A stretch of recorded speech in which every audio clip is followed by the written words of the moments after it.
Olá, eu sou Isabela Takaki e sejam muito bem-vindos ao segundo dia do Family Search Gerações 2021, o maior evento de pesquisa genealógica e de história da família do Brasil.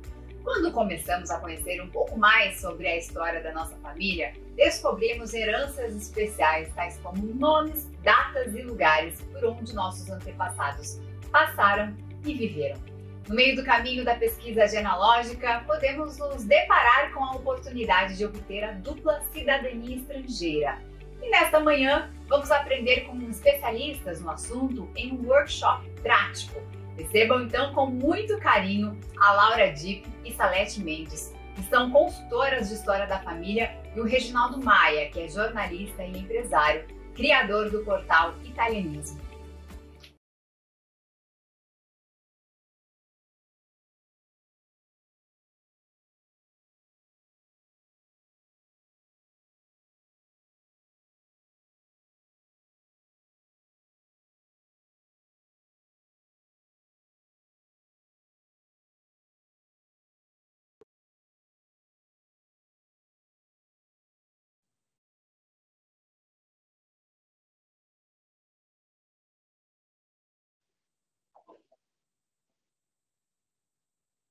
Bom dia, pessoal do Family Search Gerações. Eu sou a Laura Martins e eu estou muito feliz de poder estar aqui com todas vocês.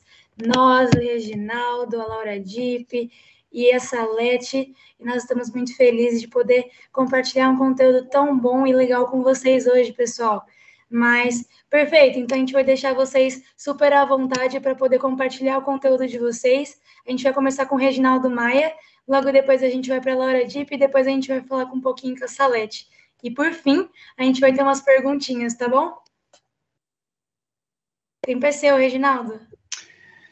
Bom dia, Laura. Bom dia, Laura Dipp. Duas Lauras, né? Laura Dipp e a Laura Martins, a Salete. Eu queria agradecer também a Isabela Takaki. Agradeço o convite do Family Search Gerações para participar desse mega evento sobre história da família e, claro, sobre cidadania italiana, que é a área onde eu atuo. Confesso que fiquei bastante feliz com o convite. É um prazer dividir a tela com grandes pesquisadoras como a Laura e a Salete. E assim, eu tenho um tempo de 15 minutos e elas também têm um tempo cada de 15 minutos. Eu quero ser bastante rápido, porque nós temos um vídeo agora. Quando eu recebi o convite do Adriano para falar sobre cidadania italiana, eu estava com uma viagem programada já para Nápoles e vi ali a oportunidade de fazer esse vídeo para mostrar para vocês como é que funciona um cartório, né, entre aspas, dentro de uma prefeitura italiana. Vamos mostrar o vídeo, então, por favor. Olá, participantes do Family Search Gerações. Estou em Caivano, uma cidade com um pouco mais de 36 mil habitantes, que fica na província de Nápoles. É a região de origem de muitos descendentes de italianos no Brasil. Com a devida autorização, estou dentro do Ufficio dello Stato Civile, o órgão que é responsável por manter atualizados os registros de nascimento, casamento, morte e também de cidadania dos seus cidadãos. Diferente do Brasil, a Itália não tem cartórios. Tudo acontece aqui dentro desse setor, dentro da prefeitura, que aqui é conhecida como município. Se você precisa de certidão de nascimento ou de casamento do seu nono, do seu dante causa, é aqui que ele será emitido, que ele será produzido.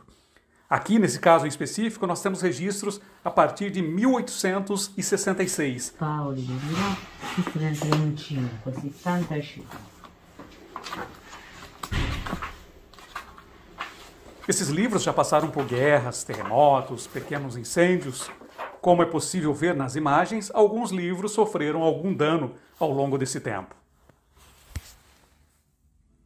Por isso é importante ver o trabalho do Family Search ao longo dos últimos anos, tornando esses documentos digitalizados para que agora ou no futuro próximo possamos buscar referência dos nossos antepassados e, com isso, fazer o elo entre as gerações.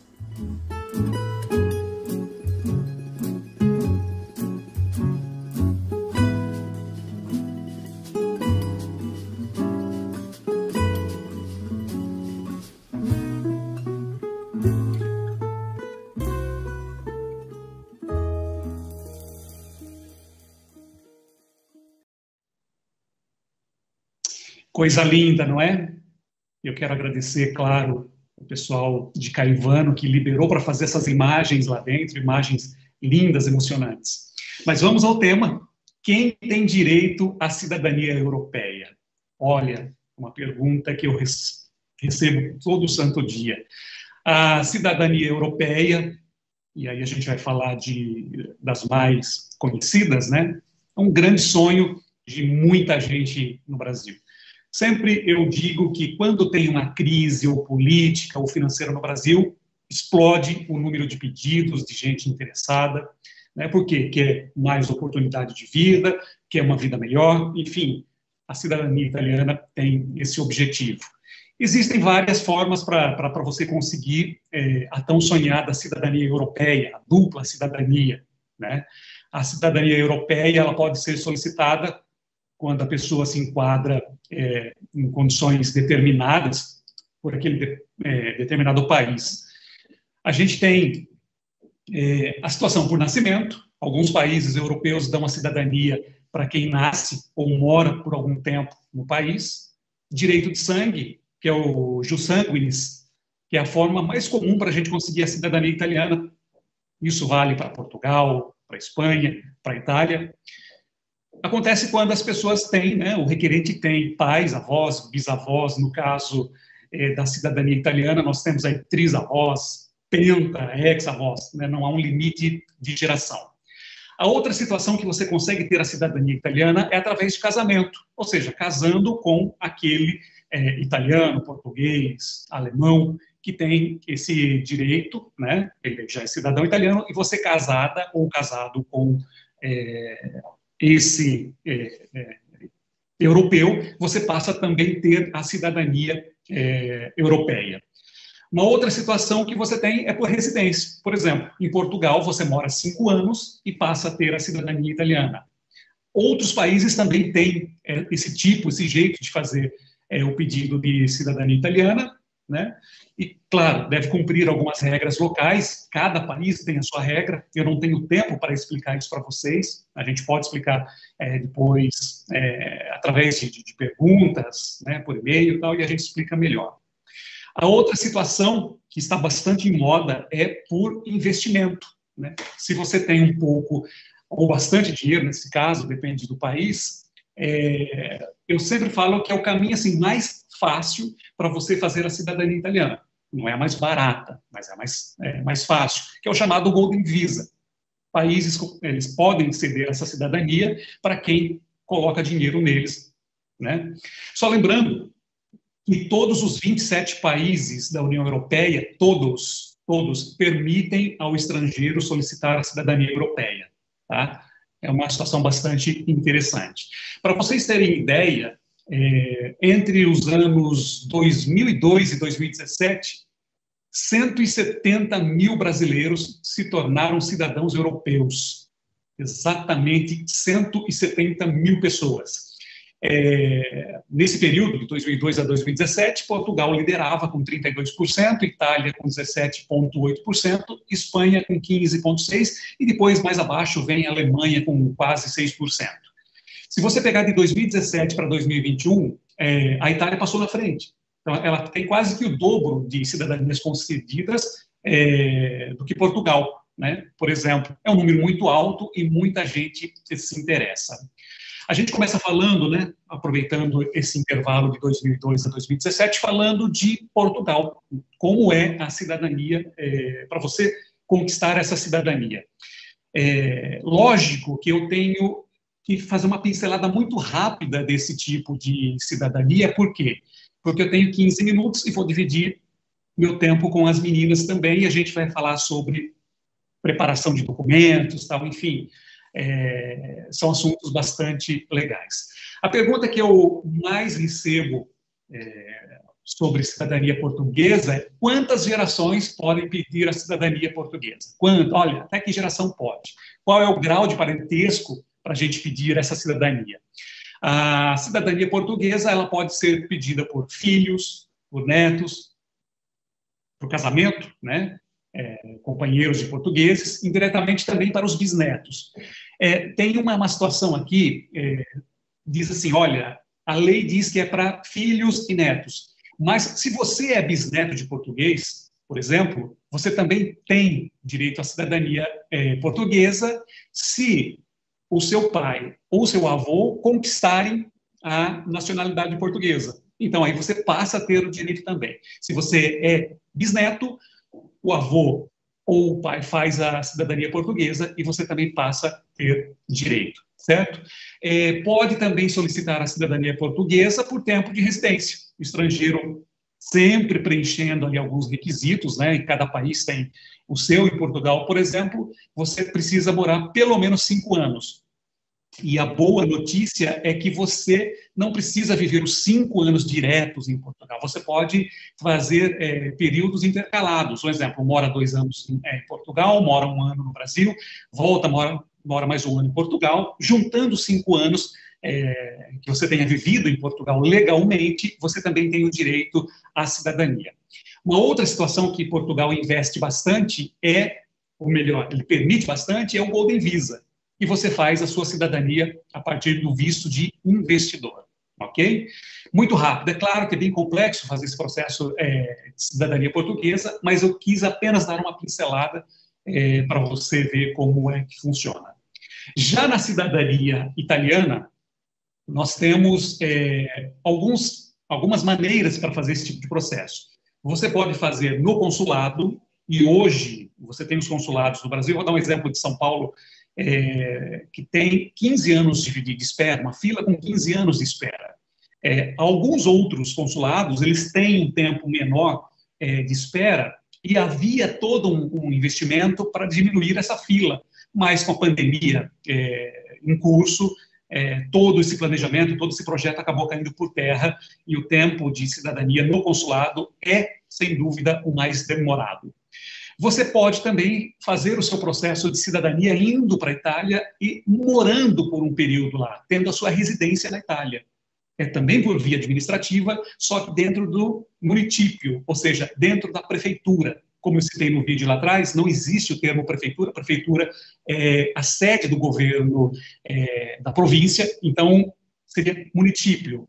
Mas vamos entender como prefeitura. Você pode fazer o seu processo ali dentro, você faz uma residência, apresenta a sua documentação e a sua cidadania é feita ali. Antes da pandemia, era fácil você conseguir a cidadania com 2, 3 meses, 5 meses. Hoje, nós temos alguns agravantes, né? Pandemia, aí vem um pedido do Ministério do Interno lá em cima, para suspender alguns processos por conta da grande naturalização. Quem estava no Brasil em 1889, na proclamação da República, foram considerados tacitamente cidadãos brasileiros. Claro que isso é uma tese furada, uma tese absurda, mas enquanto não tem essa decisão final, a gente fica amarrado nesses detalhes, e tudo que o oficial do comune quer é não ter tanto serviço. E aí ele pega essas decisões que vêm lá de cima e dificulta mais o seu processo. Claro, isso, questão de tempo, a gente vai ter essa situação resolvida. A outra situação que está muito em moda, e assim, hoje a minha empresa é especialista nesse tipo de processo, é através do Tribunal de Roma, né? E ontem, se você olhar no site do Italianismo, italianismo.com.br, nós publicamos uma mudança no tipo de processo judicial. Então, ele passa a ser mais célere a partir de julho de 2022.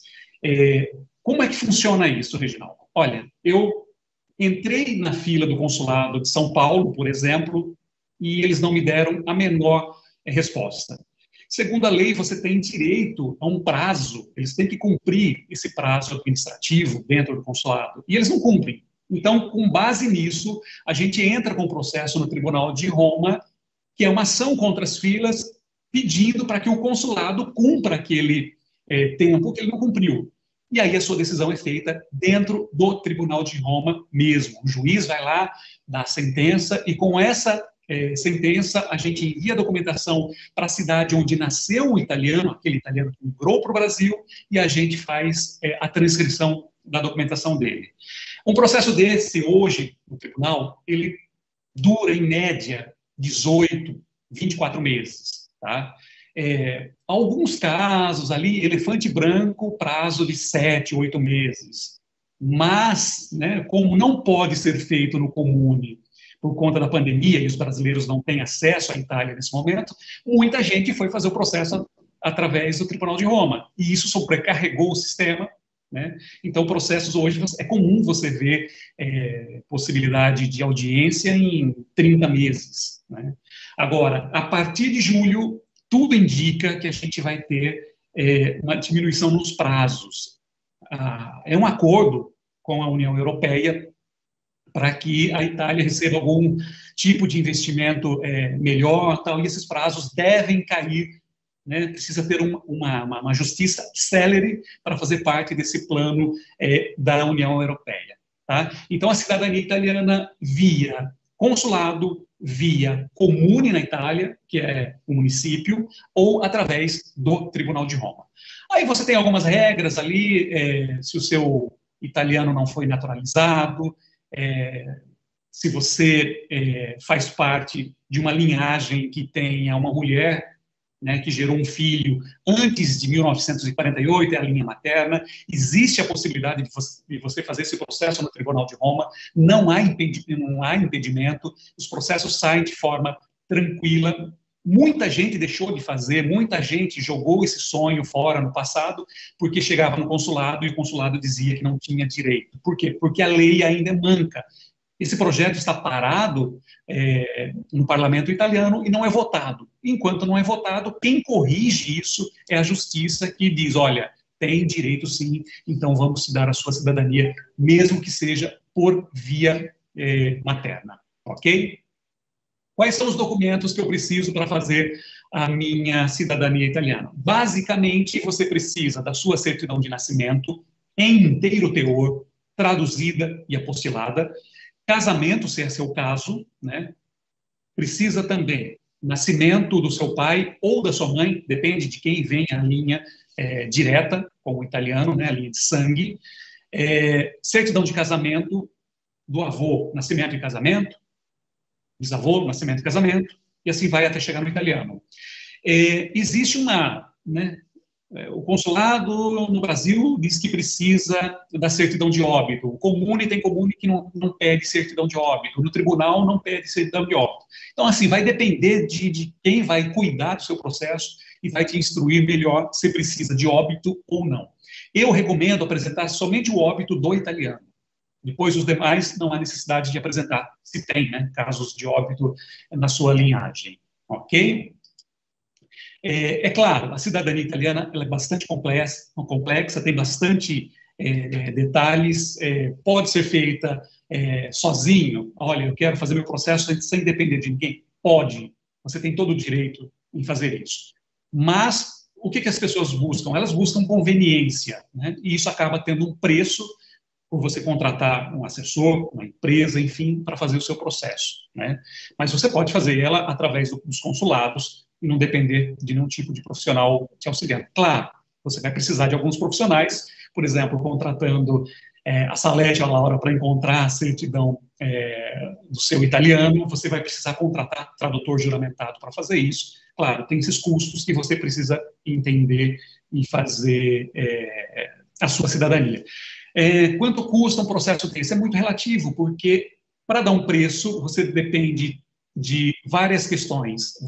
De você até o italiano, são quantas certidões? E a partir daí a gente faz um orçamento. Ou, que tipo de processo eu vou fazer? Vou fazer no consulado? O consulado é barato, 300 euros. Vou fazer na Itália, tem o custo de ir para a Itália, tem o custo de morar um tempo na Itália, tem o custo de aluguel que você tem que pagar para viver um período na Itália. Ou seja, então, a cada situação que você faz, você tem ali um orçamento customizado e eu não conseguiria passar isso para você. Ok? A gente consegue passar depois disso através de um e-mail ou qualquer situação parecida. A gente vai falar agora um pouco, uma pincelada sobre cidadania espanhola, né? O Brasil é o país que tem um número muito grande né, essa ligação de Brasil e Espanha, tem laços históricos profundos, milhares de brasileiros são descendentes de espanhóis, que chegaram no século ali, 19, 20, maior parte no sul e sudeste do Brasil, claro, tem muita gente lá para cima, mas, assim, a maior quantidade está concentrada na região sul e sudeste. A nacionalidade originária se transmite com a filiação, portanto, passa também de pai para filho, mas até teve alguma mudança recentemente na legislação espanhola, que permite algumas situações. Resumidamente, existem 3 formas para brasileiros pedirem a aquisição de uma cidadania espanhola. Por origem, filhos de espanhóis e os nascidos na Espanha, sem nacionalidade, claro, por escolha, em casos específicos de descendência ou adoção, e por tempo de residência, ok? Como eu tenho falado antes, é bastante complexo e eu preciso dar, assim, somente uma pincelada rapidamente para vocês entenderem sobre essas 3 cidadanias, espanhola, italiana e portuguesa. Aí a pergunta que sempre eu escuto: quais são as vantagens da cidadania europeia? Italiana, portuguesa, enfim, qualquer uma dessas. Primeiro que ela está, né, elas têm o passaporte mais poderoso do mundo. Né? Elas têm esses passaportes que te dão acesso a mais países sem a necessidade de vistos, né? Por isso que a gente fala que é o passaporte mais poderoso. Existem até rankings desses passaportes, e todo ano é publicado por 2 ou 3 entidades e mostram esse tipo de quem é que tem, né? Fica aquela oscilação do passaporte mais ou menos poderoso do mundo. A outra questão, de outra vantagem da cidadania europeia, da dupla cidadania, é que você pode trabalhar legalmente em qualquer país da União Europeia. Né? Então, você com a cidadania italiana, você pode trabalhar em Portugal, na Bélgica, qualquer um dos 27 países da União Europeia, e com pouco detalhe de documentos, você regulariza a sua vida nesse país que você escolheu para trabalhar. Okay? Então, não necessariamente eu faço a minha cidadania para trabalhar na Espanha, ou faço a minha italiana para trabalhar na Itália. É mais comum as pessoas usarem a cidadania italiana para trabalhar em outro país do bloco. Né? Uma outra questão que é muito procurado é para estudar na Europa. Por exemplo, se você quer fazer a sua pós-graduação, se você quer fazer a sua graduação na Europa, como brasileiro, você paga bastante. É bastante caro. Se você tem uma das cidadanias do bloco, esse custo são pequenas taxas que você paga. Não é de graça, mas você paga valores como os locais pagam. E aí acaba sendo uma grande vantagem ter a dupla cidadania. A outra questão, a outra vantagem que nós temos sobre a cidadania, né, a dupla cidadania, a cidadania europeia, é o direito de você usar a saúde pública na Itália, por exemplo, que é uma das referências em saúde. Então, eu tenho bastante conhecidos que que fizeram a cidadania italiana para fazer algum tipo de tratamento especializado na Europa. E aí faz a cidadania. O que você investe para fazer o processo acaba sendo muito mais barato do que um custo de um procedimento que você iria fazer ou no sistema de saúde do Brasil ou qualquer outra parte do mundo, e faz na Europa. A outra questão, que está meio que vinculada às anteriores, é poder residir em qualquer um dos países da União Europeia, né, sem nenhum tipo de problema.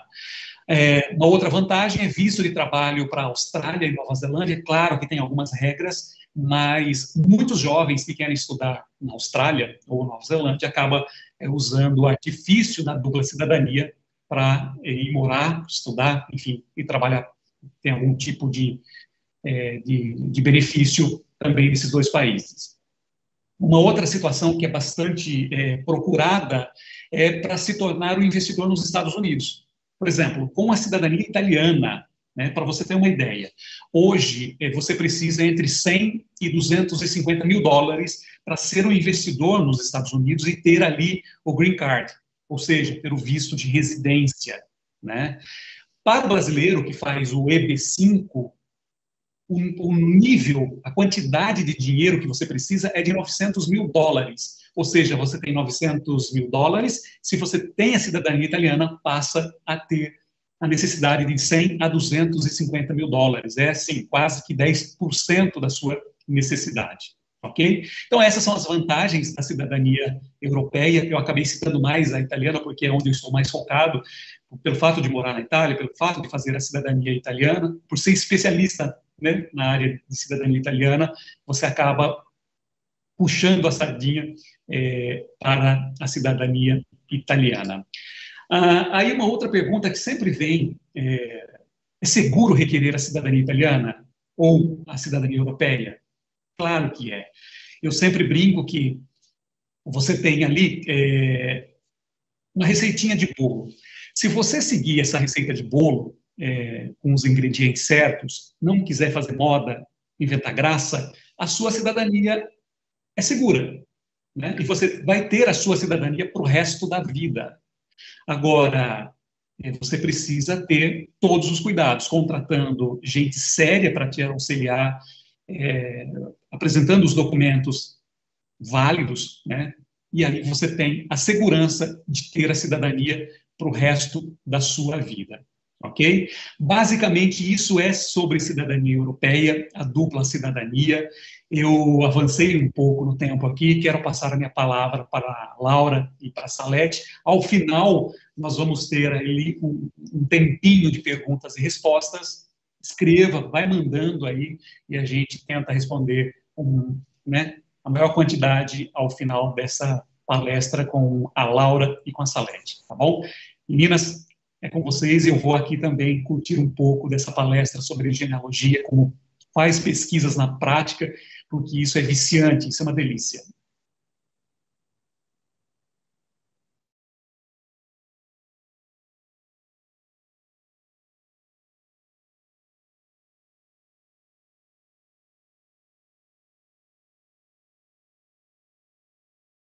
Começa com quem? Com a Laura. Olá, estou muito feliz de estar hoje aqui com vocês, né, compartilhar desse evento tão importante. Como foi falado, né, muitas pessoas têm procurado a cidadania, mas para conseguir a cidadania, por onde a gente deve começar? Por nós. Então é isso que eu vou compartilhar com vocês o site. Eu sempre digo para as pessoas: coloquem suas árvores no Family Search. Eu quero cidadania. Tranquilo. Tem a árvore no Family Search, deixa eu ver. Então, primeira coisa, devemos colocar nossa árvore aqui. Muitas pessoas, elas entram no site e esquecem de ver a ferramenta da URL aqui em cima. Ó. Se certifique que é o nosso site. Tá? Semana passada, atendi uma pessoa que ela baixou um aplicativo no seu celular com todas as páginas parecidas, mas não era, né, o Family Search.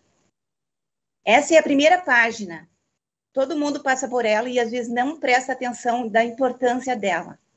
Tá? Por exemplo, nessa primeira página,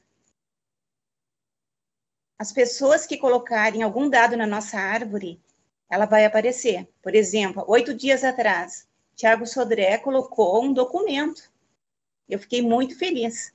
E ele colocou também uma pessoa na minha árvore. O que eu descobri?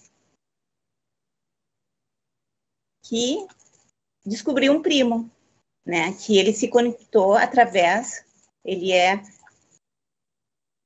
um dos avós dele, é irmão do meu bisavô. Então, por aqui já começa a descoberta. Então, prestem atenção na primeira página do site. A outra parte importante dessa primeira página são as sugestões de tarefa. As pessoas geralmente está fechada, então o que a gente deve fazer? Deve abri-la. Olha o que tem para mim aqui. Essa é a minha árvore. Todos os nomes que constam aqui, ela se encaixa na minha árvore. O que o sistema está dando para mim aqui? Esses azuizinhos. Os azuizinhos são documentos, tá? Que foram indexados pelos indexadores e o sistema identificou como sendo meu. Então, isso é muito importante, a gente prestar atenção nesse documento. Como foi falado, né, os documentos são muito importantes para nós aumentarmos a nossa árvore e também, se a gente quiser uma cidadania, eles são muito importantes para nós. Então, quando vocês abrirem nesse site, não esqueçam, abrir sugestões de tarefa.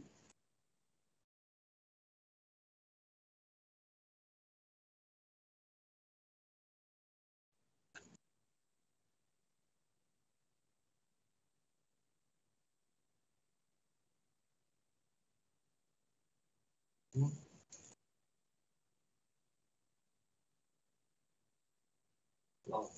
tá. Vou compartilhar então aqui a árvore, de novo.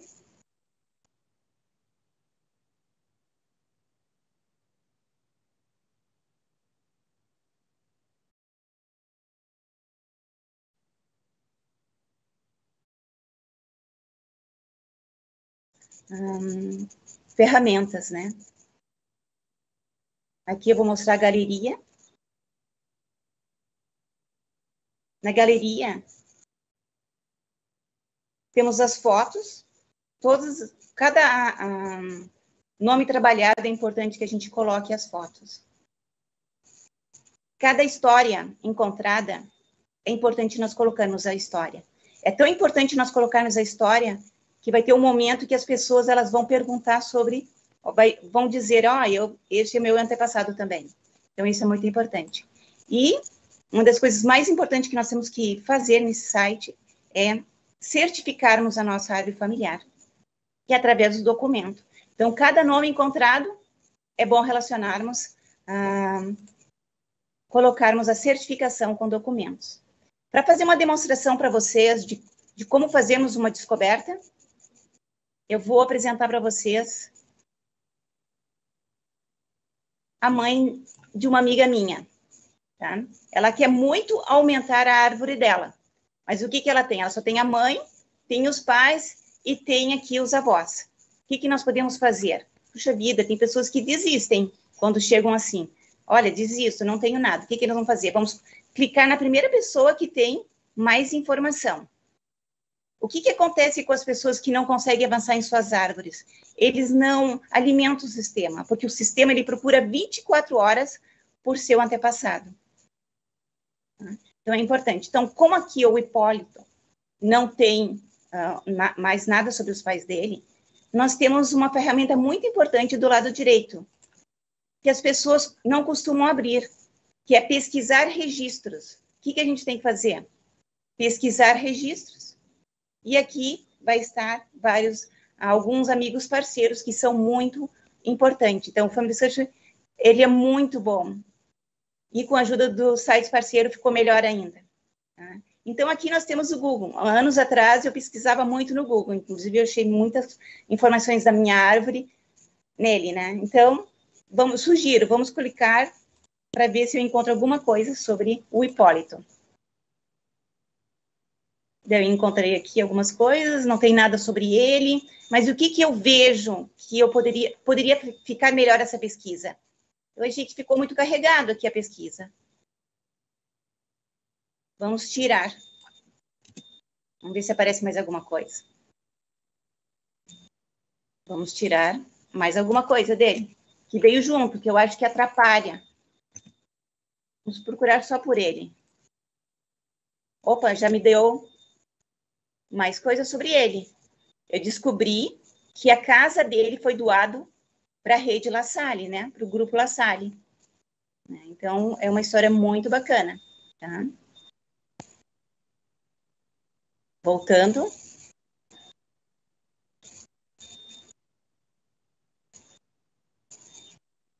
O que a gente precisa fazer?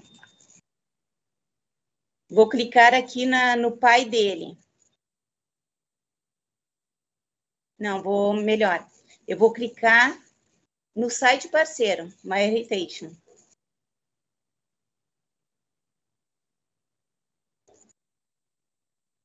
O que eu consegui aqui? Claro, eu consegui abrir porque eu tenho parceria com o Family Search. Mas teve uma época que eu me cadastrei, fiquei mais de ano usando esse site. Ele é muito bom. Então, já de primeira, já descobrimos o quê? Que tem uma família que tem o Hipólito Augusto Cassiano Leite. E que o pai dele, na verdade, é João Leite da Rocha e Silva. Opa, isso é muito importante. Ainda tem até fotos. Né? Então, o que eu faço? Eu clico para ver esse registro, para ver se ele tem a mesma esposa. Sim, é ela, a Antonieta. Então, o que eu faço? Eu clico no pai, João Rocha. João Leite da Rocha e Silva. E corrijam.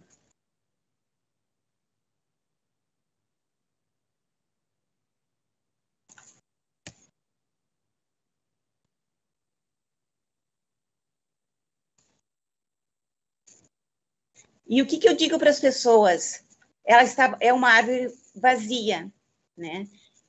Geralmente, eu digo que elas devem pegar o lugar de onde o filho nasceu e vamos colocar uma data de nascimento aproximado para o pai dele.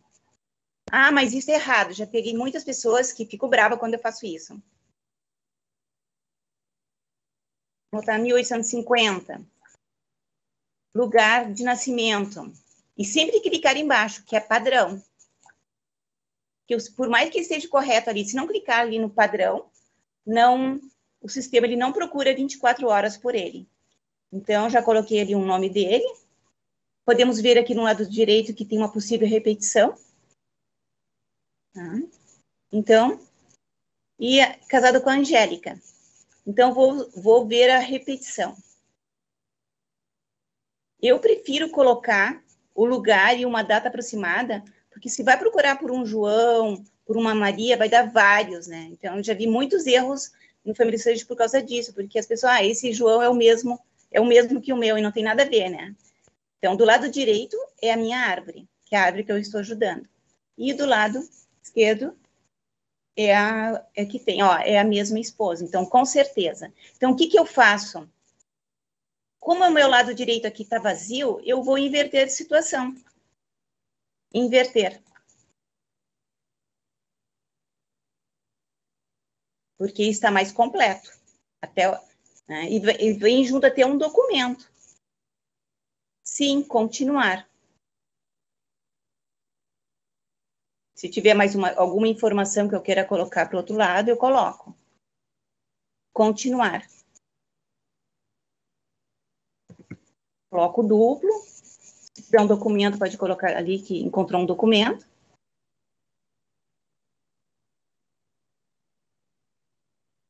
E vamos ver a Angélica. E vamos unificar.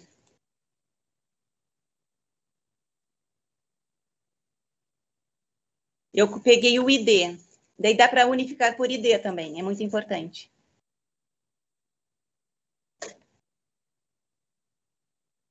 Sim.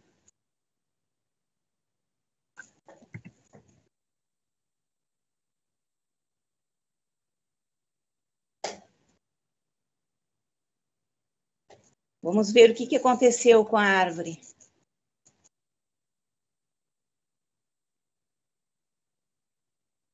Opa. Então, houve uma descoberta. Por quê? Porque a árvore já estava no sistema. Mas se eu não tivesse alimentado o sistema, ela não iria encontrá-la. Então, isso é muito importante, né? A mesma coisa a Antonieta. Vou clicar na Antonieta. Então, por que é importante nós colocarmos um aproximado, né? Para que a gente possa encontrar a família dela, mais algum colaborador. Então, a Antonieta, a mesma coisa. Vou clicar aqui no pai da Antonieta, Marciano.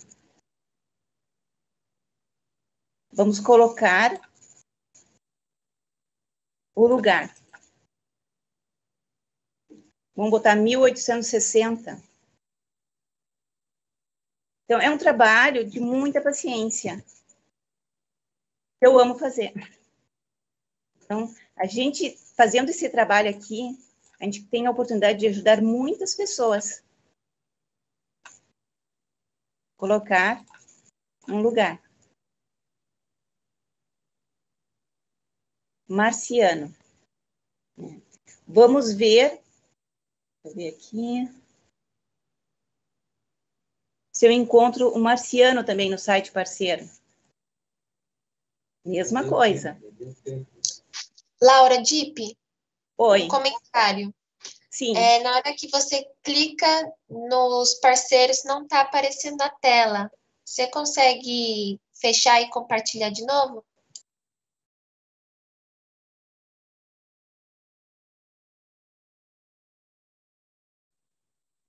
E aí, quando compartilhar, ligar a sua câmera.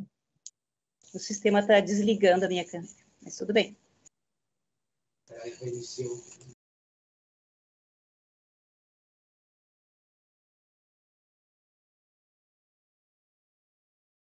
Site parceiro. O que é o bom desse site parceiro? Que vem com as fotinhas. Né? O que eu fiz com a foto? Eu coloquei essa foto no site parceiro. Eu colori a foto, né?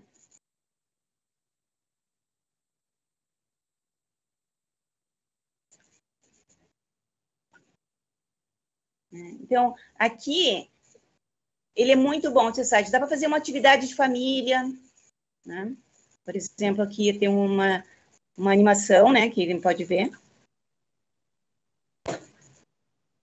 Já foi o tempo. Então, é algo muito legal que a gente pode trabalhar em família. E o melhor de tudo, né? Só um pouquinho para terminar minha apresentação. É uma coisa que eu descobri.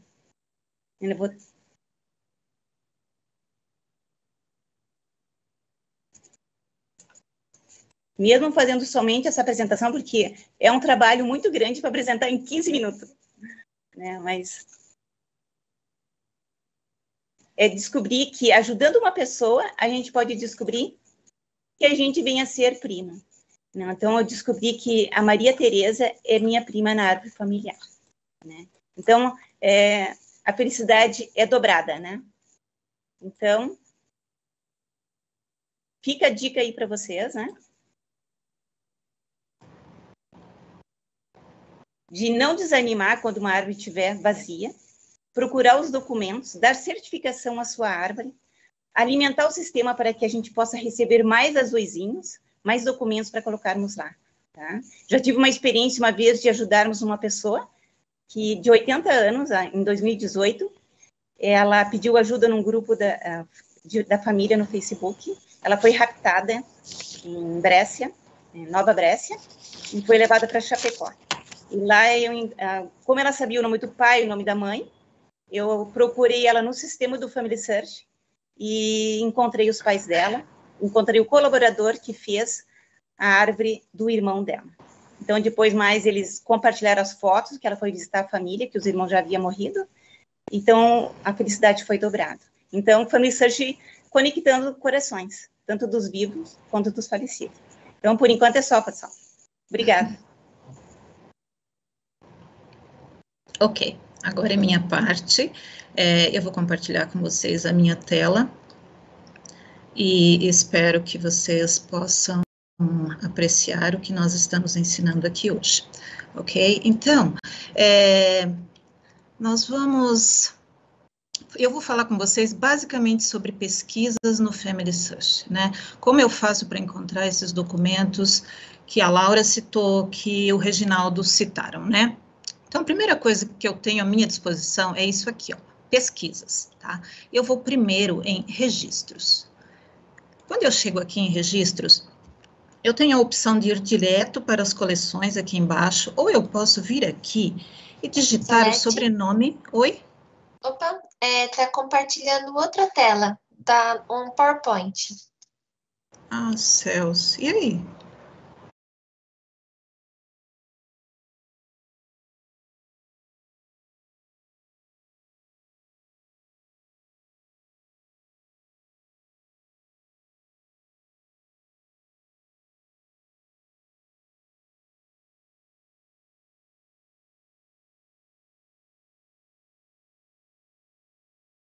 Aqui, né? Então, eu vou basicamente falar um pouco sobre pesquisa para vocês. Então, eu cliquei aqui em pesquisar, eu venho em registros, e quando eu chego em registros, eu tenho aqui navegar nas coleções, e eu tenho aqui procurar por sobrenomes. Ao procurar por sobrenomes, ou por nomes, ou por localidade, eu vou conseguir acessar os documentos que foram indexados, né, por voluntários na base de dados do Family Search. E vocês percebam que quando eu entro aqui, né, com o sobrenome Proença, sem filtrar local, pai, mãe, nada, eu vou encontrar 145 mil, é muita gente, né? Então, eu vou filtrar aqui um pouco, eu vou colocar uma cidade, Rio de Janeiro, né? E aí eu pesquiso e já diminui a minha proporção, né? 3.800 e poucos registros indexados com esse sobrenome. E isso funciona para qualquer sobrenome, tá? Eu vou filtrar um pouco mais aqui, né? Eu vou acrescentar um Lima aqui. E aí, então, eu vou ter um número bem menor de registros que eu já posso avaliar um a um, né? Aqui também eu posso filtrar colocando um pai ou uma mãe. O bacana é que quando eu chego aqui eu tenho alguns ícones. Esse daqui me diz que esse registro ele já está anexado em uma árvore familiar. E eu posso abrir essa árvore exatamente como a Laura ensinou ali para vocês. Ou eu posso vir aqui, abrir. Só um pouquinho, gente. E eu posso, então, encontrar aqui, ó, esse registro, que pode ser o registro de um antepassado meu, que eu estou procurando, eu posso extrair informações, eu posso, então, descobrir em qual cartório esse registro está, e a partir daí eu posso, então, pedir o inteiro teor, como o Reginaldo nos ensinou, e posso anexar esse registro à minha documentação, ou se eu quero apenas para fins de genealogia, eu posso ter informações bacanas vindas dali, né? Mas então nós vamos, eu quero ir então para as coleções agora, né? Eu venho aqui, e aí eu vou para as coleções. Quando eu chego nas coleções, eu posso acessar as coleções de qualquer continente dentro do Family Search em registros. Então eu venho para a América do Sul, Brasil, e aqui tem algumas coisas bem interessantes. Cada link desse é uma coleção interessante, né? Então, aqui eu tenho cartões de imigração Brasil, de 1900 a 1965. Eu posso fazer o mesmo processo, digitando um nome, um sobrenome. Ou eu posso vir aqui, nas milhões de imagens que temos aqui, posso clicar em qualquer grupo aqui, e eu vou encontrar algo fantástico aqui, né? Que são registros que se o seu antepassado tiver aqui, eu acredito que não tem preço, né, são muito importantes. O bacana aqui é que quando eu abro essa imagem, já me salta aqui, ó, então eu já sei que esse registro, ou todo esse bloco, ele está indexado, então eu necessariamente não preciso navegar por tudo isso. Eu posso simplesmente ir aqui, digitar o nome do meu antepassado e encontrá-lo ali, né. Eu vou descer um pouco aqui, eu vou pegar um link aqui de São Paulo, que são as igrejas católicas de São Paulo. Eu posso realizar o mesmo processo aqui, Moraes, por exemplo, né? E aí, o sistema vai trazer para mim tudo que tem indexado com sobrenomes Moraes dentro dos registros do Family Search. Não necessariamente eles estão em árvores. O que eu estou vendo aqui, ó, nenhum deles está em uma árvore. Nenhum deles foi ainda encontrado pela família e anexado em uma árvore. Mas eu quero voltar, então, e eu quero voltar para aqui, ó, ver todas as imagens. E aí eu vou entrar em qualquer link, qualquer cidade aqui, ó, Rio Claro, por exemplo, na Igreja São João Batista, e eu posso acessar aqui, por exemplo, se o meu antepassado nasceu em 1830, eu posso abrir aqui, e eu posso navegar por essa coleção e procurar o meu antepassado. Bonito, né? Se está difícil para ler, você pode inverter aqui, ó. Já facilita, você pode ampliar aqui, né? E isso já vai facilitar a sua pesquisa, já vai facilitar a sua leitura. Agora tem uma coisa bacana aqui, quer ver? Ó? Eu vou abrir aqui em catálogo. E eu vou colocar aqui Rio Claro.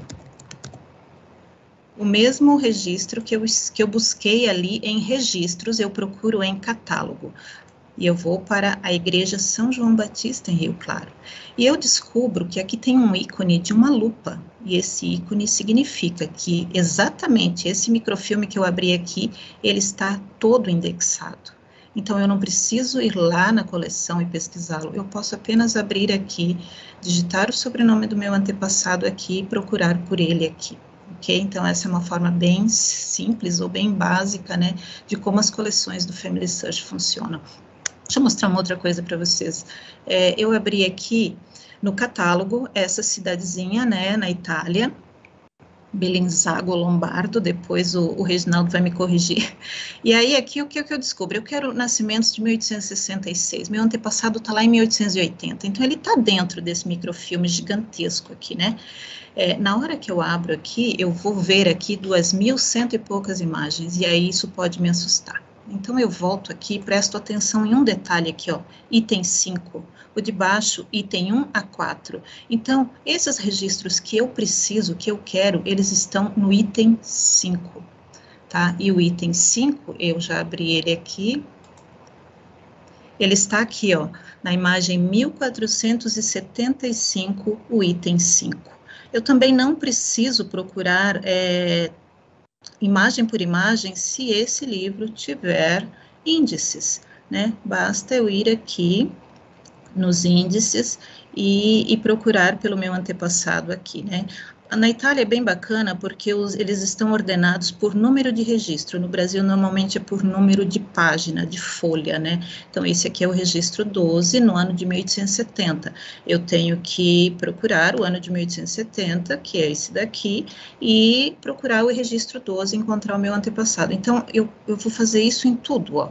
Rapidinho, eu posso fazer uma pesquisa de 10, 20 anos, se eu tiver esses índices à minha disposição. E eu identifico esses índices ou no início do livro ou no fim do livro, ok? Então, essa é uma forma bem simples, bem bacana da gente fazer pesquisa. Eu quero mostrar para vocês uma busca rápida aqui de como a gente conseguiu encontrar um registro de um português. Eles moravam em Minas Gerais. A família sabia que os bisavós eram portugueses, e como encontrar essa família, né? Eles haviam procurado por muitos anos. Então, o nome da bisavó, Rosalina Pinto. Quando eu clico aqui, ó, esse é um site bacana, é a base de dados, né, da entrada de estrangeiros no Brasil. Pesquisa avançada. Olha o que eu encontro aqui. A Rosalina. O marido dela se chamava Faustino Rodrigues. Eu não consegui encontrá-lo porque o nome dele estava escrito errado na lista de bordo e ele foi indexado da mesma forma que estava na lista de bordo. Aqui eu descubro, então, que eles vieram no Corrientes em 1894. E aí, esse navio, ele pode ter uma informação importante para mim. Então, eu vou para um site muito bacana chamado CIAN, que é o Sistema de Informações do Governo Nacional. Você precisa se cadastrar aqui. Como eu já sou cadastrada, eu vou acessar, eu vou entrar aqui. Oi, Salete? Oi. Desculpa, não está aparecendo o site. E agora? O que eu faço?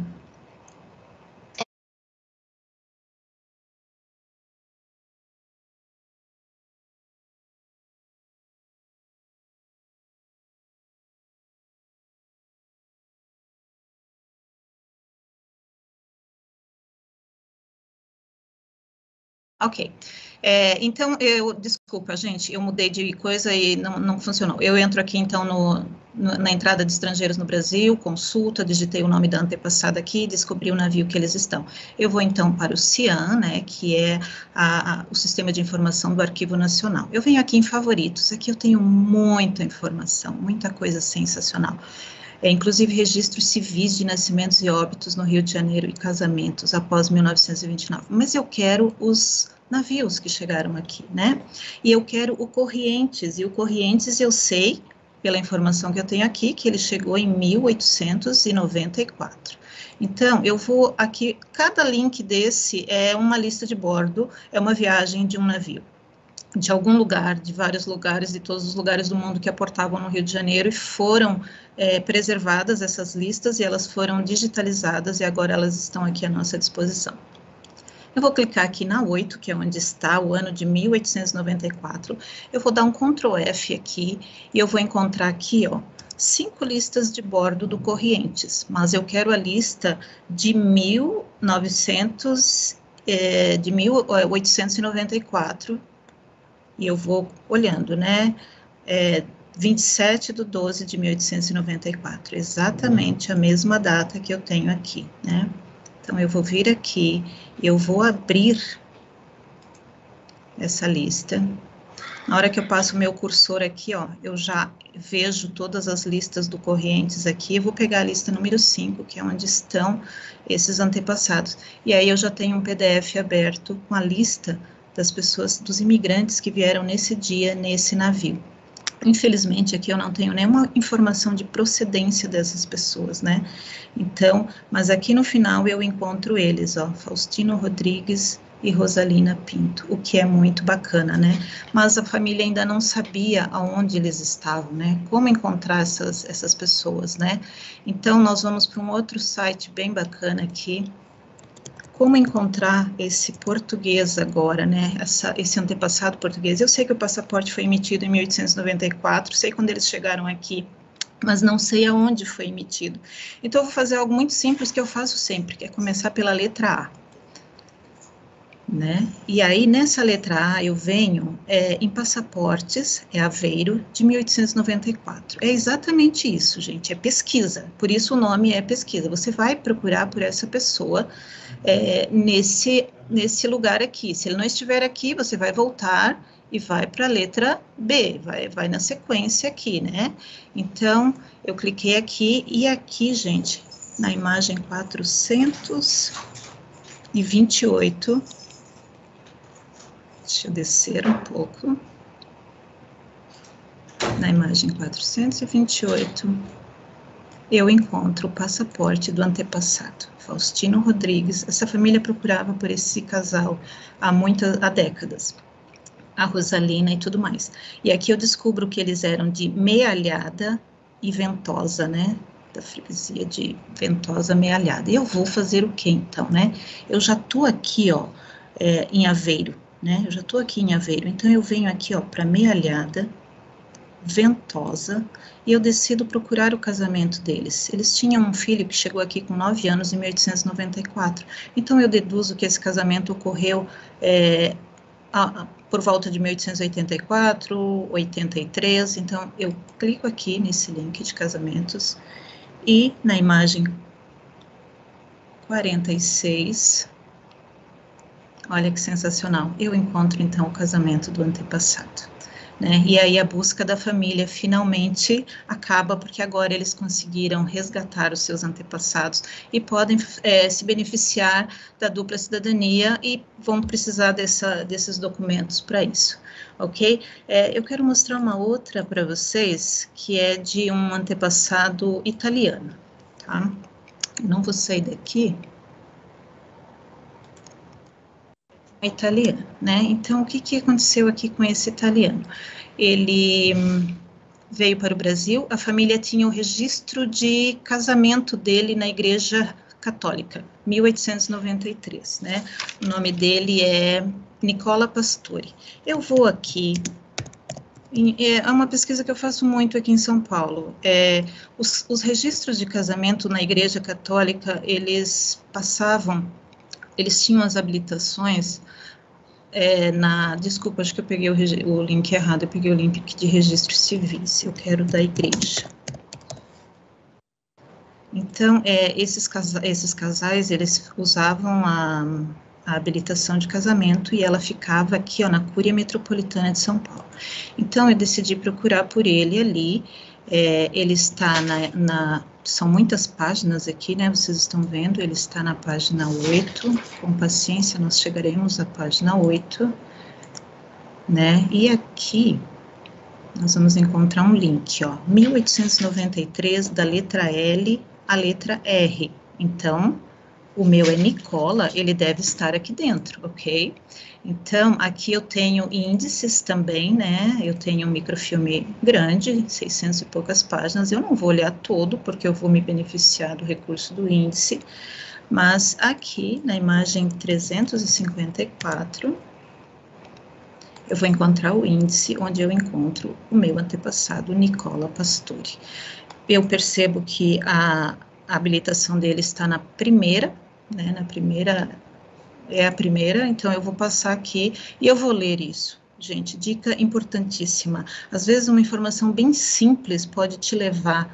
Outro dia eu fiz uma pesquisa e eu encontrei, assim, dividido o nome da cidadezinha, da comunezinha do antepassado italiano. E se eu não tivesse prestado atenção naquilo, eu teria que, sei lá, eu teria que testar outra forma de busca, né? E aqui, mais uma. aqui, ó, bem embaixo, no meio da habilitação de casamento, eu descubro que ele era natural da paróquia de Capriglia, na província de Salerno, na Itália. Essa é a informação de $1 milhão, né, que todo mundo busca. Então, a partir daqui, eu tenho uma opção bacana também, que eu não sei se vai aparecer. Se vocês não estiverem vendo, me avisem, que é a lista de leva de Salerno. Tá dando para ver, Bia? Sim. Carla. Tá, eu vou colocar ela aqui, ó. A lista de leva de Salerno. Muitos lugares na Itália possuem lista de leva. Tá demorando para abrir, eu vou usar essa aqui mesmo. E aqui eu coloco, ó, cognome Pastore, filho de Ângelo. Então, eu vou tentar encontrar todo o Pastore que passou nessa lista de leva em Salerno. E aqui embaixo, olha que bacana, eu encontro o Ângelo, filho de Maria Antônia Pagano, e aqui está o meu Nicola. E aí eu sei, essa então, última página não está aparecendo. Ok. Então, deixa eu voltar. Peraí, gente, deixa eu voltar. Aqui está.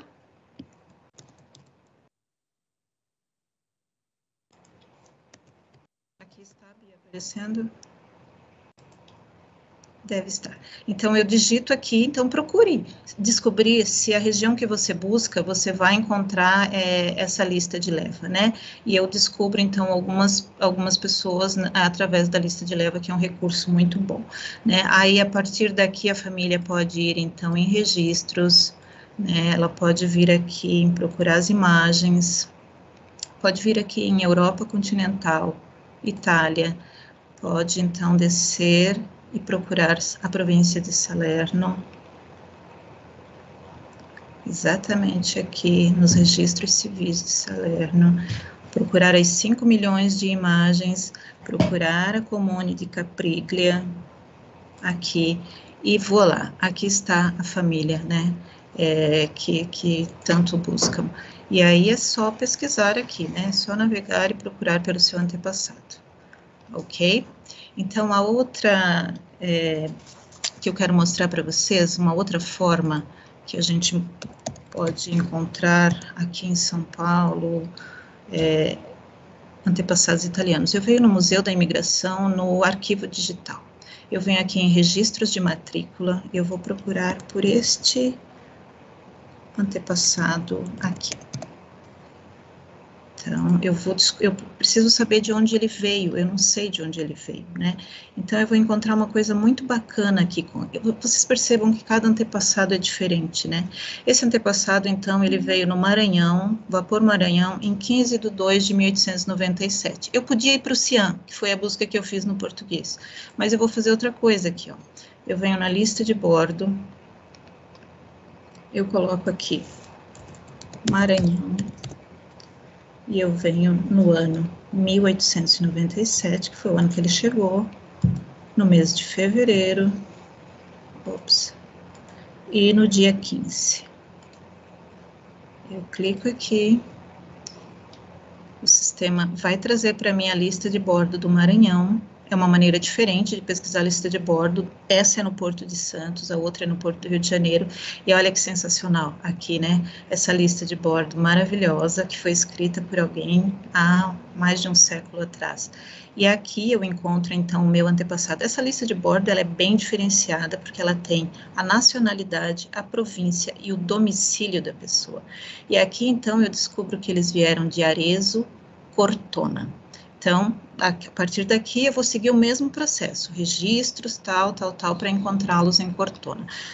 Se eu não tivesse encontrado essa lista, né, se eu não tivesse esse recurso, eu posso vir aqui, ó, e eu vou procurar aqui. Não é infalível, na verdade, nenhuma forma de pesquisa é infalível, né, depende da gente, de como a gente está no dia, da nossa percepção.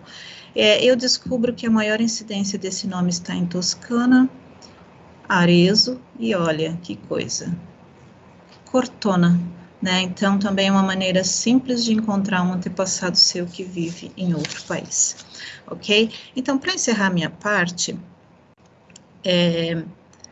eu quero contar uma experiência simples para vocês, que é de uma pessoa que procurou por décadas uma antepassada. Não sei se a minha tela vai aparecer. Estão conseguindo ver? Tá aparecendo, Bia, a minha tela? Ainda está na tela do Cognomix. Ok. Então, eu vou voltar lá para a tela do Cognomix. Tá? Então, uma família que procurou por muitos anos por uma antepassada deles, uma moça que casou-se, morreu bem jovem, e ela faleceu muito jovem, e a família não tinha nenhuma informação a respeito de uma filha que ela teve, porque ela faleceu 5 dias após o nascimento dessa filha, e o marido, ele mudou para outro lugar, né, e não levou a criança. E levou a criança, aliás, e a criança não teve nenhum contato com a família, né, então a família é de Rio Claro. Nós fomos ao cartório de Rio Claro, entramos aqui nos registros e tal, e procuramos Rio Claro, e encontramos então o nascimento dela em 1900. Jovem, e então nós procuramos o óbito dela, né, eu passei a procurar o óbito dela de 1915, e em 1921 nós localizamos o óbito dela, e ali no óbito dela nós descobrimos o nome do marido e da filha. A família não sabia o nome da filha dela, né? E descobrimos ali uma informação importante, que a mãe desse rapaz, que casou com ela e na época tinha 23 anos, a mãe dele morava no Espírito Santo. Em uma busca nos cartórios, nós descobrimos, então, o nome dessa pessoa e a data de morte dela em um cartório do Espírito Santo, e através da hemeroteca digital, nós conseguimos buscar essa pessoa e conseguimos encontrar informações para a família a respeito dela, né? Então, eu vim aqui na hemeroteca digital, eu já estou terminando a minha parte, eu posso clicar em local, e eu vou colocar aqui Espírito Santo, e em seguida eu vou colocar Edmundo Sandoval, que era, né, o esposo dela, e aí eu descubro algumas ocorrências a respeito desse rapaz. Eu posso abrir isso aqui e analisar essas ocorrências. Então, graças a esse recurso da hemeroteca e também aos recursos das coleções do Family Search, eram coleções bloqueadas, mas nós conseguimos acessar, né, graças ao recurso do CHF, e conseguimos, então, devolver para essa família, né, a identidade dessa menina, a identidade do pai da menina, né, a menina que eu me refiro é a filha. Infelizmente, ela já havia falecido quando foi encontrada, isso foi uma descoberta recente. Mas o que eu quero dizer para vocês como a Laura falou, não desistam. Às vezes uma busca leva alguns anos, às vezes recursos novos que você aprende, pessoas que você conhece que podem te ajudar. Insista e persista, e isso é genealogia, você vai conseguir encontrar seus antepassados. Muito obrigada, foi um privilégio estar aqui com vocês. Espero que tenhamos ajudado de alguma forma, nem que seja plantando no coração de vocês a semente, o desejo de voltar os corações de vocês para os pais de vocês, né, que são os antepassados de vocês. Nossa, gente, muito obrigada, de verdade. Que conhecimento que a gente pôde, pelo menos eu, não sei se as pessoas do YouTube, do Instagram e do Facebook tiveram esse conhecimento, mas eu fiquei assim a live toda. Gente, eu preciso aprender muito, porque, caramba, que conhecimento, Salete, Laura e Reginaldo, todo mundo, nossa, eu me senti de verdade alimentada por todo esse conhecimento que vocês têm. Muito obrigada. E só para a gente terminar a live, eu queria poder mandar algumas perguntas para vocês, falar algumas perguntas do pessoal do Facebook, do YouTube, do Instagram, e como o nosso tempo está curto, a gente vai tentar ser um pouco mais sucinto, mas eu vou começar uma pergunta também que foi feita para o Reginaldo, então acho que ele vai gostar também para poder nos ajudar aqui com a Melissa. Então, perfeito. A Melissa perguntou assim: bom dia, uma pessoa que solicitou e adquiriu a cidadania italiana ou portuguesa pode repassar o direito para o cônjuge e filhos, no mesmo processo ou após? Pode. Só que assim, você precisa respeitar alguma regra de algum país aí. Por exemplo, na Itália, não. Na Itália você tem que esperar finalizar o seu processo, você espera finalizar o seu processo e aí dá sequência na cidadania por naturalização do esposo ou da esposa, tá? Mas assim, quase todos os países adotam a mesma postura. Você só pode passar a sua cidadania se você é cidadão, né? Então, eu acho que esse é o grande segredo. Não faz sentido você passar algo que você não tem. Primeiro você conquista a sua e depois você conquista a do cônjuge. Nossa, muito obrigada, mas faz sentido mesmo o caso de você não pode passar uma coisa que você não tem, né? Faz muito sentido. Perfeito, agora a gente também tem uma pergunta. A Salete e a Laura decidem. Vamos ver, vamos na mesma ordem? Vamos primeiro para a Laura e depois para a Salete, tá bom? Uhum. Então, vamos para a Laura. A pergunta é da Viviane Comunali, e a pergunta é: tive um caso na minha árvore onde uma pessoa colocou informações errôneas. Como proceder?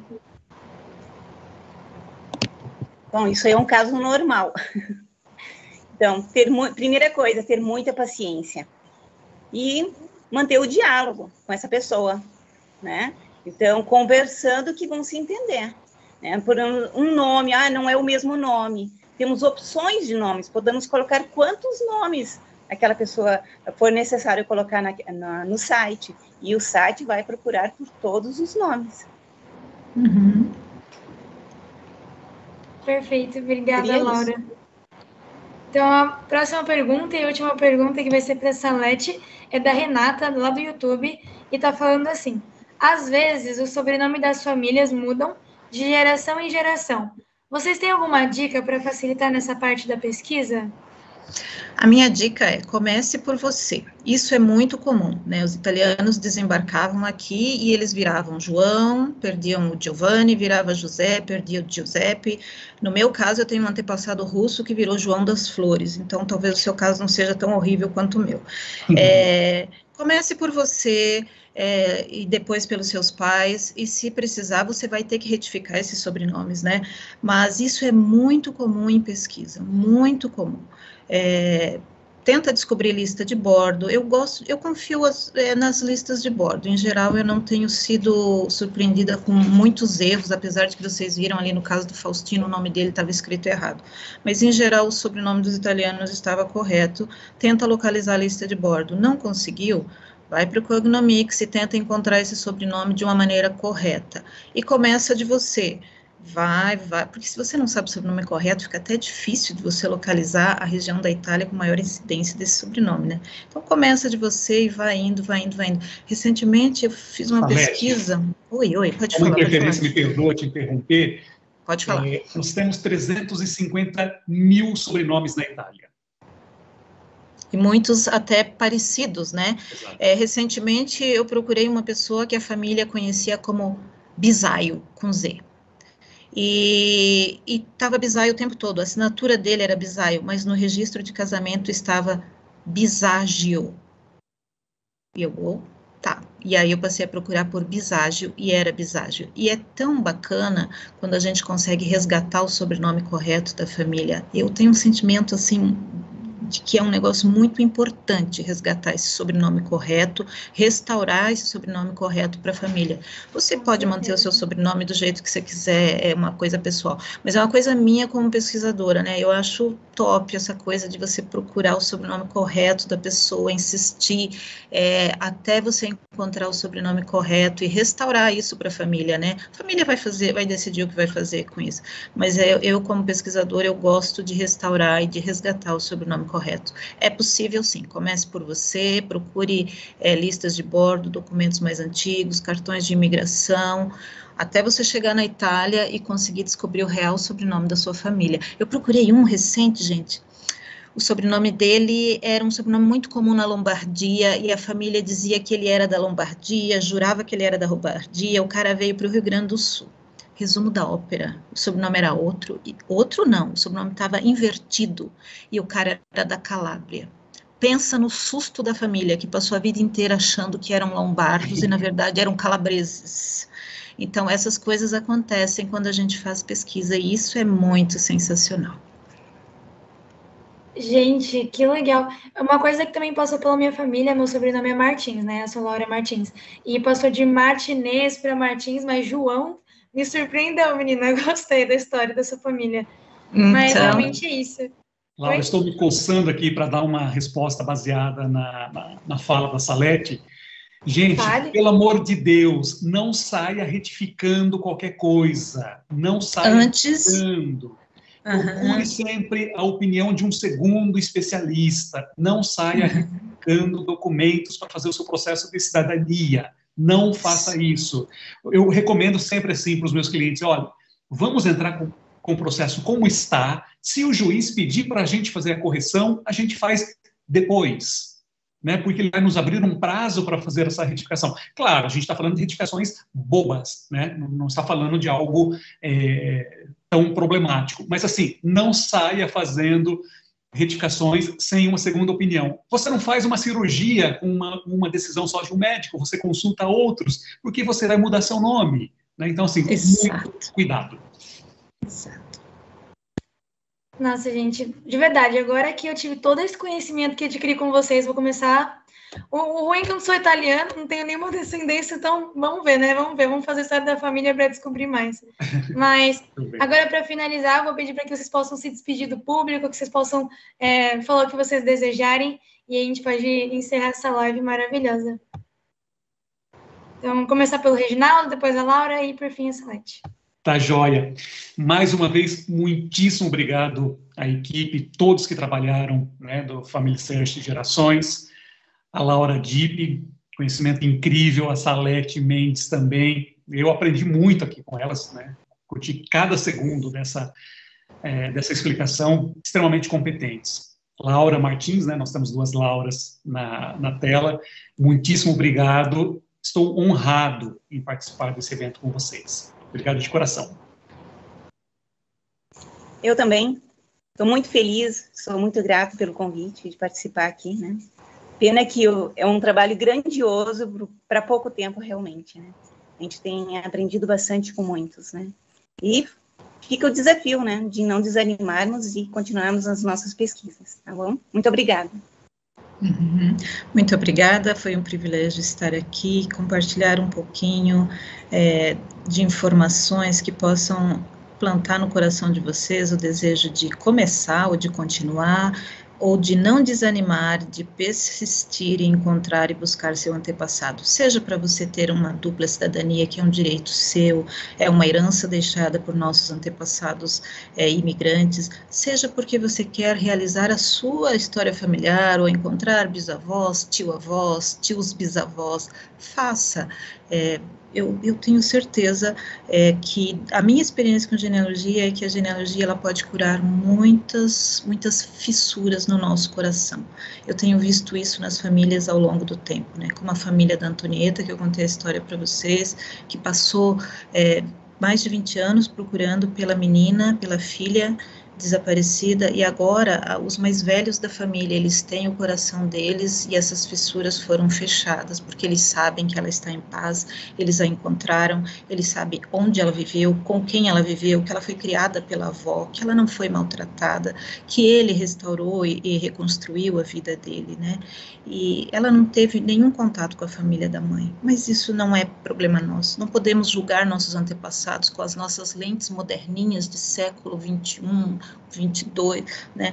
Temos que entender que eles tinham as razões deles para fazer o que fizeram e que nós somos o produto, o resultado do DNA, da herança até material, no caso da cidadania, né, ideológica e de uma herança emocional também.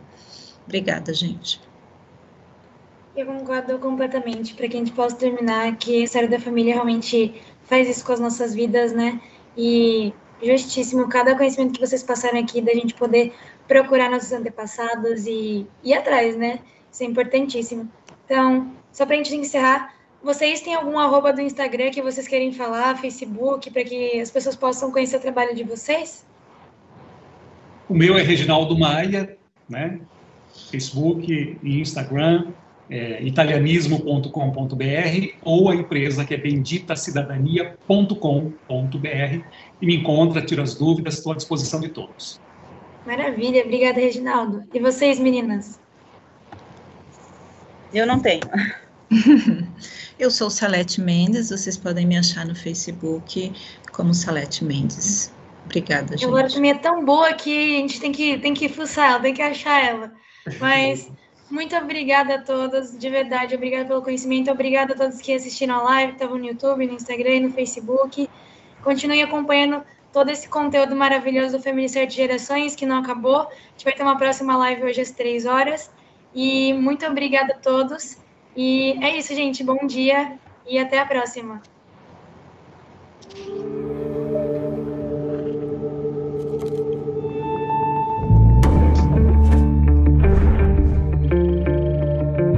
Se um dia te perguntassem o que você tem para se dizer, será que você conseguiria dizer quais são as suas origens? O seu passado? Por onde seus ancestrais passaram? Saberia olhar para dentro de você e dizer qual a relação do seu DNA com o seu futuro? Saberia? Você pode não saber nenhuma dessas coisas, mas acredite, o seu DNA sabe.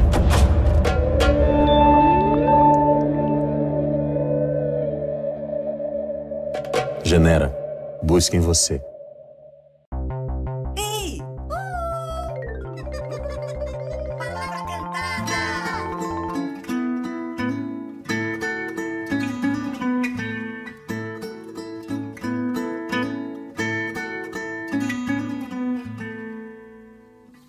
Perguntei pra minha mãe, onde é que você nasceu? Ela então me respondeu que nasceu em Curitiba, mas que sua mãe, que é minha avó, era filha de um gaúcho que gostava de churrasco e andava de bombacha e trabalhava no rancho. E um dia bem cedinho foi caçar atrás do morro, quando ouviu alguém gritando: socorro, socorro! Era uma voz de mulher. Então o meu bisavô, um gaúcho destemido, foi correndo, galopando, imaginando o inimigo. E chegando num ranchinho, já entrou de supetão, derrubando tudo em volta com o seu facão na mão.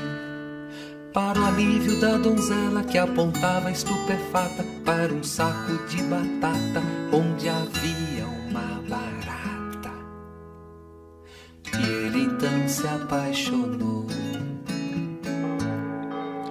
E marcaram casamento com churrasco e chimarrão, e tiveram seus 3 filhos, minha avó e seus irmãos. E eu fico imaginando, fico mesmo intrigado, se não fosse uma barata, ninguém teria gritado. Meu bisavô nada ouviria e seguiria na caçada, e eu não teria bisavô, bisavó, avô, avó, pai, mãe, não teria nada. Nem sequer existiria.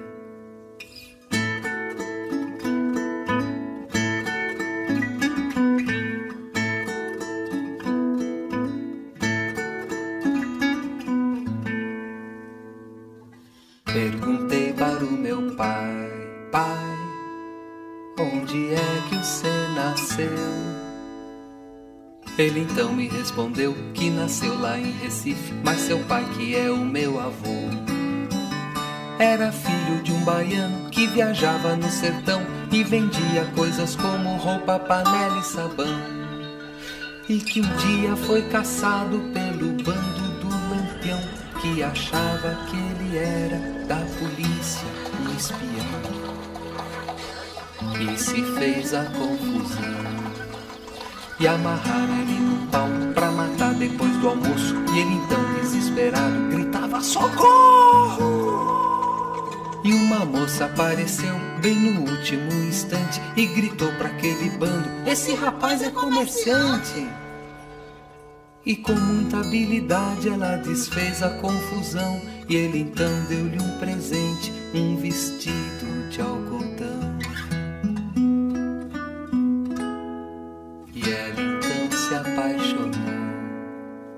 Se aquela aquela moça esperta não tivesse ali passado, ou se não se apaixonasse por aquele condenado, eu não teria bisavô, nem bisavó, nem avô, nem avó, nem pai pra casar com a minha mãe. Então eu não contaria esta história familiar, pois eu nem existiria pra poder cantar, nem pra tocar violão.